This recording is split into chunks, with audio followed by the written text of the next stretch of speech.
আমি আড়াল থেকে খুব অবাক হয়ে খেয়াল করলাম ভাবি খুব যত্ন করে নিজের 4 বছরের বাচ্চাটাকে জুস খাওয়াচ্ছে, অথচ পাশে আমার ছোট বাচ্চাটা বসে আছে, সেদিকে ভাবির খেয়াল নেই।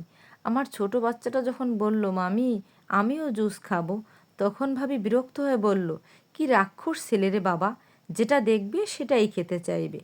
সন্তান কিছু খেতে চাইলে আর কেউ রাক্ষস বলে গালি দিলে সেটা মায়ের জন্য কতটা কষ্টদায়ক সেটা একজন মা বাদে কেউ বুঝবে না। আমি অন্য রুমে গিয়ে নিজের ছেলের নাম ধরে কয়েকবার ডাকলাম। ছেলেটা যখন দৌড়ে কাছে এসে বলল, মা আমাকে ডেকেছো? আমি তখন ছেলের গালে থাপ্পড় মেরে বললাম, অন্যের খাওয়া দেখে এত খেতে চাস কেন? তোকে না বলেছিলাম কিছু খেতে ইচ্ছে করলে আমায় বলবি? আমার ছেলেটা কাঁদতে কাঁদতে বলল, তোমায় বলে কি হবে, তুমি তো কিনে দাও না। ছেলের এমন কথা শুনে আমি নিজেও কেঁদে দিলাম। ঠিকই তো, ছেলের আবদার কিছুই পূরণ করতে পারি না। স্বামী মারা যাওয়ার পর বাচ্চাটাকে নিয়ে 2 বছর ধরে ভাইয়ের সংসারে পড়ে আসি। ভাই যে 3 বেলা খাওয়াচ্ছে সেটাই তো অনেক। সেদিন খেয়াল করি আমার ভাই তার নিজের ছেলেকে বুকের উপর রেখেছে আর আমার ছেলেকে বলছে ভাইয়ের মাথার চুলগুলো টেনে দিতে। এই দৃশ্যটা দেখে আমার মোটেও খারাপ লাগেনি, কিন্তু খারাপ লেগেছে তখন যখন আমার ছেলে তার কচি কচি হাত দিয়ে ভাইয়ের মাথার চুলগুলো টানতে টানতে বলল, মামা তুমি আমায় শিহাবের মতো একটা লাল গাড়ি কিনে দিবে? সেদিন শিহাবের গাড়ি নিয়ে আমি খেলেছিলাম দেখে মামি আমার কানে ব্যথা দিয়েছিল এই কথাটা শুনে। একবার ভাবি তার ছেলের জন্য মার্কেট থেকে কয়েক সেট প্যান্ট শার্ট কিনে আনলো। আমার ছেলে কাপড় দেখে পাগল হতো, সেও নতুন শার্ট প্যান্ট পরবে। ভাই তখন ভাবিকে বলল, এক সেট কাপড় ইয়ামিনকে দাও। ভাবি মুখটা গোমরা করে এক সেট কাপড় আমার হাতে দিল। আমার ছেলে নতুন কাপড় পরে মহা খুশি, আর আমার ছেলের হাসি খুশি মুখটা দেখে আমার নিজের ভিতর খুব আনন্দ হচ্ছিল। আমার ছেলে কাপড়গুলো কিছুতেই খুলছিল না, নতুন শার্ট প্যান্ট পরা অবস্থায় রাতে ঘুমিয়েছিল।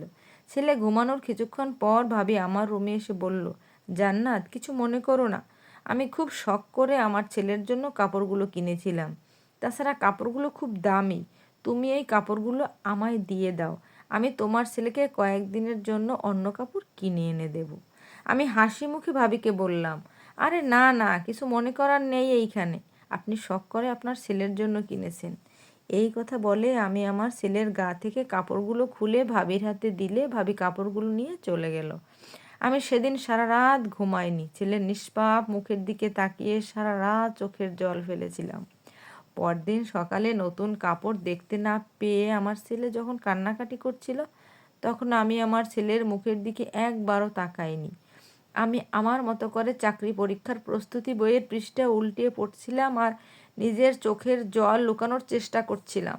একবার আমার ছেলে খুব অসুস্থ হয়ে যায়, 3-4 দিন ধরে টানা জ্বর। ভাইয়াটাকে বললে ভাইয়া ফার্মেসি থেকে কিছু ওষুধ এনে দেয়, কিন্তু ওই সব ওষুধে কোনো কাজ হচ্ছিল না। নাস্তার টেবিলে ভাইয়াকে আমি বললাম, ভাইয়া ইয়ামিনের জ্বরটা কিছুতেই কমছে না।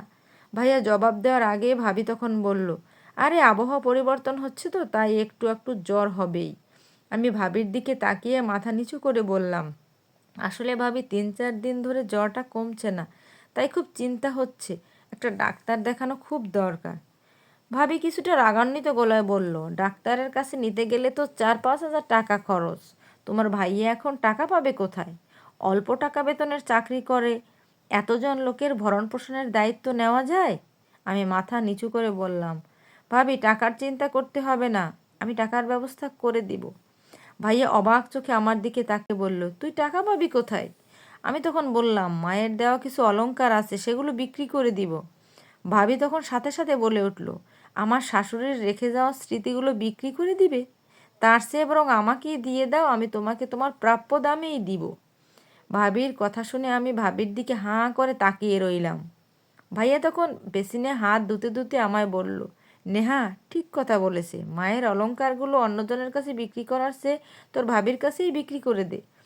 আমি সেদিনও ভাই ভাবিকে কিচ্ছু বলিনি, শুধু নীরবে চোখের জল ফেলেছি আর বইয়ের পৃষ্ঠা উল্টিয়েছি।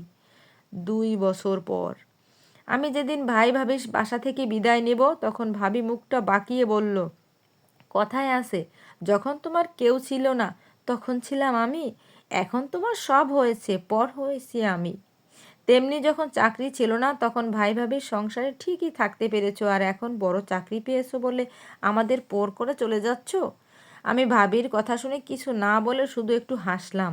ভাইয়ার দিকে তাকিয়ে ভাইয়াকে বললাম, ভাই আসি, দোয়া করো আমার জন্য। ভাই তখন বিরক্ত হয়ে আমার দিকে তাকিয়ে বলল, তুই কি ভাবছিস আমি তোর চাকরির টাকাতে ভাগ বসাবো? এমনটা আমি কখনোই করব না। এত লোভ আমার নেই। আমার বাসা থেকে তোর অফিস খুব একটা দূরে না, তাহলে আমার বাসায় থাকলে সমস্যা কি? ভাবি পরের মেয়ে, তাই ভাবির কথাগুলো আমি খুব একটা গায়ে মাখিনি, কিন্তু নিজের রক্তের ভাই যখন উল্টোপাল্টা কিছু বলে আর সহ্য হয় না।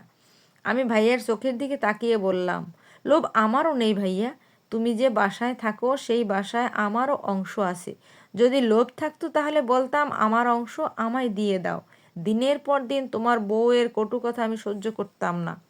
ভাবি অবাক চোখে আমাদের দিকে তাকিয়ে বলল, আমি কি করেছি? আমি হেসে উত্তর দিলাম, না না, তুমি কিছু করনি। শুধু আমার ছেলে তোমার ছেলের খেলনা ধরতো বলে আমার ছেলের কান ধরে টানতে। আমার ছেলে তোমার ছেলের কাপড় পরেছিল বলে তুমি সেই কাপড়গুলো আমার হাত দিয়ে খুলিয়ে নিয়েছো শুধু। তোমার ছেলে কিছু খেতে চাইলে তুমি খুশি হতে, আর আমার ছেলে কিছু খেতে চাইলে তুমি তাকে রাক্ষস বলতে। এই যা।